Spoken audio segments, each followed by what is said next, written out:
Hey ungrateful earthlings, let this king give you 5 best manhwa that you should read if you haven't yet. Our recommendations today will be in a form of short recaps, so let me know in the comments section if you like recap recommendations or the normal 40-second recommendation. Without any delays, let's start. The Demon King becomes a hero. Welcome to another crazy episode of Wait No, we are not doing this again. You guys don't pay me enough for this. I traveled through space and time. I fought the benevolent hydras of the author's penmanship, and finally I bring to you.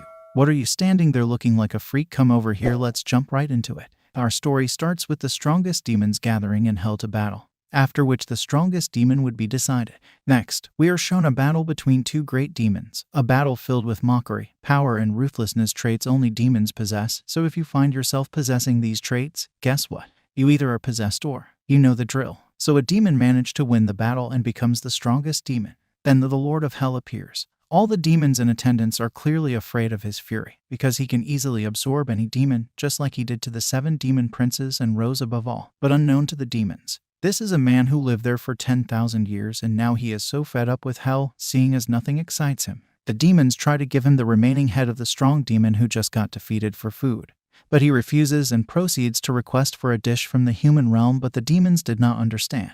He says that he wants to return to the human realm, and told the demons to arrange the 7 statues of the 7 demon princes he defeated in order to make a summoning ritual to take him back to the human realm. The demon, knowing that they are about to lose their lord, tried to persuade him not to go, but couldn't do much since they were scared of getting him provoked. Funny, no one wants to get absorbed these days. What a weak generation. From the intro and scaling through this manhwa, I knew I had discovered a gem of a manhwa, so no spoilers. Go and check this manhwa out and make sure you support the manhwa artists. Next, we have Astral Pet Store Manhwa. In a world where the strength of pets decides everything, the former body of Su Ping is occupied by a transmigrator. Wait, what about my body? Am I not good enough to be transmigrated into? I need this juice shaw. Anyway, our MC unlocks the super pet system, helping him to start his journey, turning cute little pets into big ferocious beasts. The storyline: a few days ago, our MC wakes up from a dream, only to discover that he has transmigrated into a world similar to Earth, gaining his new identity in the former body of an 18-year-old known as Su Ping. The technology in this world is more advanced than the ones on Earth and acts as support for pets. In this world, the ranking of countries are determined by the number and power of war pets they have. Now this is a big step away for the world we know, where our leaders pride themselves with nukes. Our MC wants to get strong and do what every other MCs would do, yes, dominate. He starts by getting to know more about the previous owner of his body. He discovers that he has a sister who is a war pet tamer, and he also has a pet store. He decided to check out the store, but when he gets there, he is disappointed, as the former owner of his body was a lazy ass who didn't take care of the pet store. While he was still contemplating on the failures of the previous owner, an angry customer who didn't receive good treatment from the store was about to use his pet to bring the whole building down. But just as he was about to launch his attack, time froze and the super pet store system opens. With its help, our MC, like a boss, defeats the angry customer, resolves the issues, and restores the pet store to its reputation. Our MC forms a temporary contract with his client's lightning rat in his store in order to complete a quest given by the system. After dying and reviving over 60 times, our MC and Lightning barely managed to finish the quest. The rat received crazy buffs and amazing lightning skills that have been forgotten. Now at the Star Pet Tournament, the owner of the Lightning Rat is losing pretty hard, and her last pet was the Lightning Rat. With all the odds against her, the Lightning Rat single-handedly defeated all who stood in her way, earning her the name Rat Queen Su Yanying. Meanwhile, our MC was risking his life to get materials, which would be used to make efficient pet foods to boost the level of pets. After an altercation that might lead to the closing of his store, he demonstrates his innocence by feeding a low-level pet his food, and its level got boosted, making a lot of people crowd up to buy from his store. Our MC himself has 3 days to become a war tamer, and with the help of the points gotten from so many people making purchases, he was finally able to get the awakening potion that he needed to become a war pet tamer. Using it, he activates the system and becomes a war tamer, and the remaining point were used to boost his chance of getting a high-rank pet, but he was given a baby skeleton.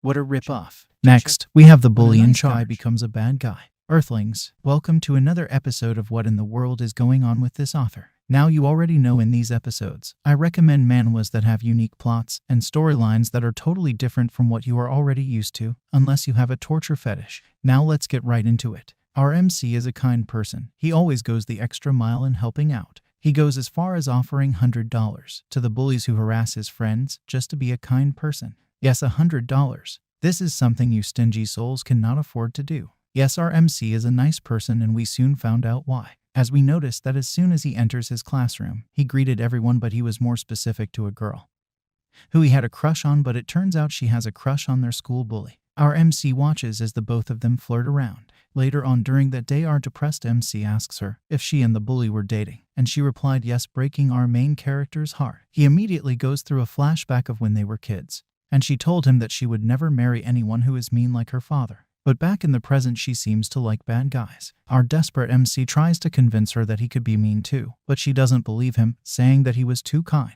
He then claims to be acting the entire time and has the blood of a gangster flowing in his veins. As we all expected, she laughed at him, telling him that he is a good friend. Ah, that has to hurt, being friend-zoned from the get-go. Our MC realizes that he had wasted his 10 years trying to be a nice guy, and now is determined to work hard to become mean. As soon as he gets home, he is greeted by 50 uncles, proving that he wasn't lying about being a son of a gangster. Now this is where his character development plot thickens, as he begs his uncle to teach him how to become a bad guy. Truth be told, to me this MC is annoying ASF, but that's what makes this manhwa so crazy, because we get to see the MC having a petty goal, while this goal gradually makes him discover himself. Alright guys, no more spoilers. This is really an amazing manhwa, and I totally recommend this one. Next, we have Disastrous Necromancer, a manhwa with god-tier potential. Without further ado, let's dig in. This manhwa starts with students being gathered for their profession awakening ceremony. After 3 years of learning and mastering theoretical knowledge of the profession system, their fates will be decided by the profession they awaken.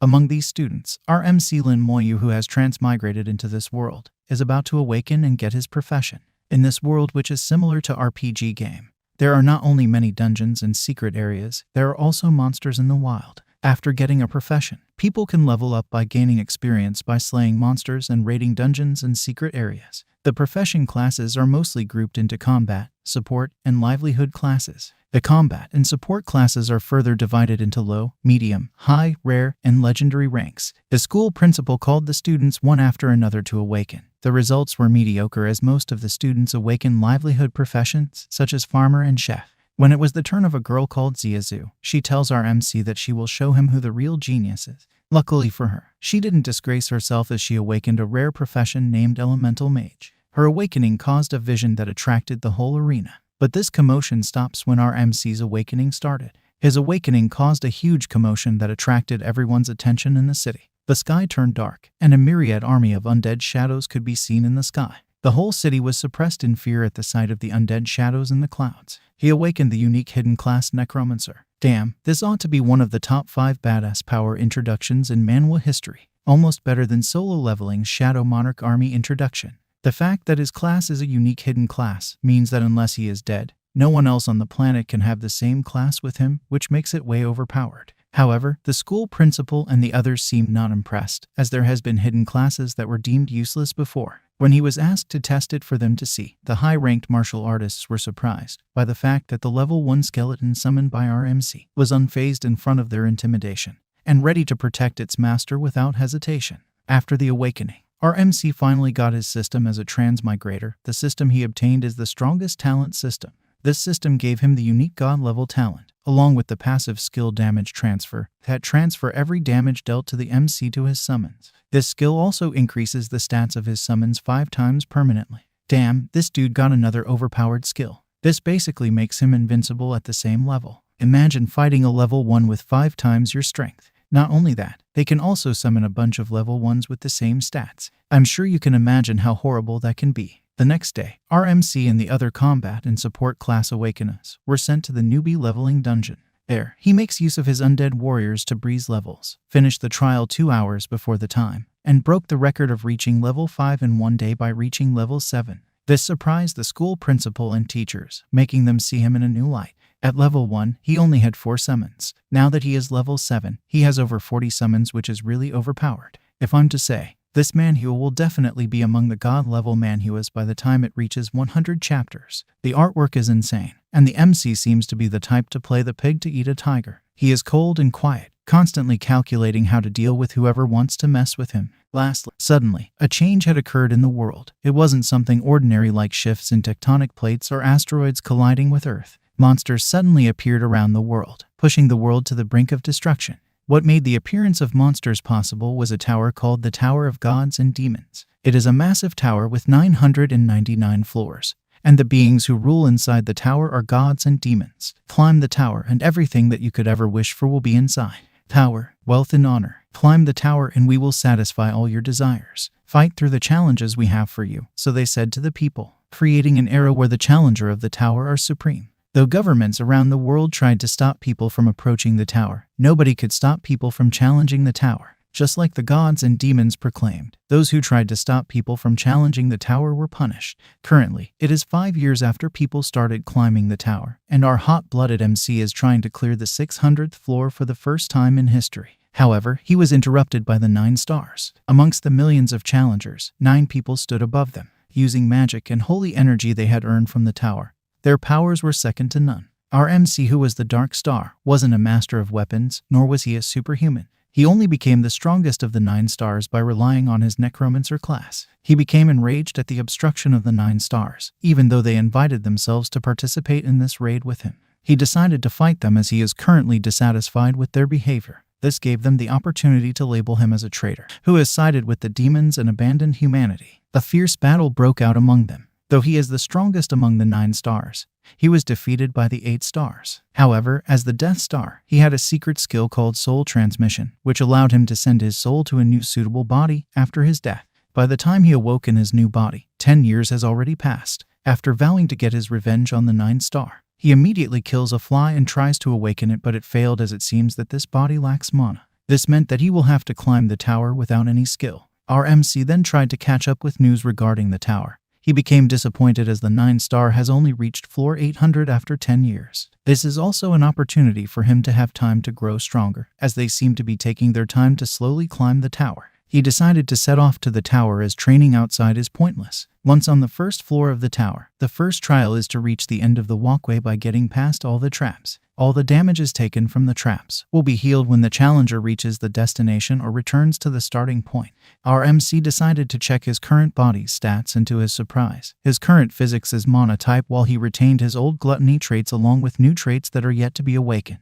The trait Gluttony devours all non-living things and converts them to mana for his use. Though he gave his best in this quest, he was pierced through by countless arrows as he tried to complete the quest. Each time the pain became unbearable. He returned to the starting line and used Gluttony to devour the blood spilled on the ground to gain more experience. He repeated this over and over for 1 month before reaching the destination of the quest. Once he arrived at the next lobby, the system informs him that several gods and demons had taken interest in his method. Our MC got angry and called them sadistic bastards. The gods became angry while the demons enjoyed the show. In the tower, gods and demons watch challengers and see if someone similar to them will appear. If someone does appear, they take them as disciples and sponsor them. Amongst them, the demon Ball noticed who the MC is, even though he has a new body. He greeted him with "How have you been?" In his previous life, Ball was the demon who stuck to him like glue, wanting to make him his disciple. It was also this demon who gifted him the skill of soul transmission. Our MC then informed him that the skill he gave him was quite useful. This made all the gods and demons curious, as they started pestering him to know more about their relationship. If you love action and fantasy manhwa, then you can tell at this point that this manhwa has potential. However, it is difficult to tell whether it will be a god tier or not, because this storyline and world system has been used in several manhwas. Though this manhwa was dropped 4 days ago, it already has 20 chapters. I will stop this video here today, so do not forget to give an offering of like, comments, and subscription before you leave. Now be gone. You leave.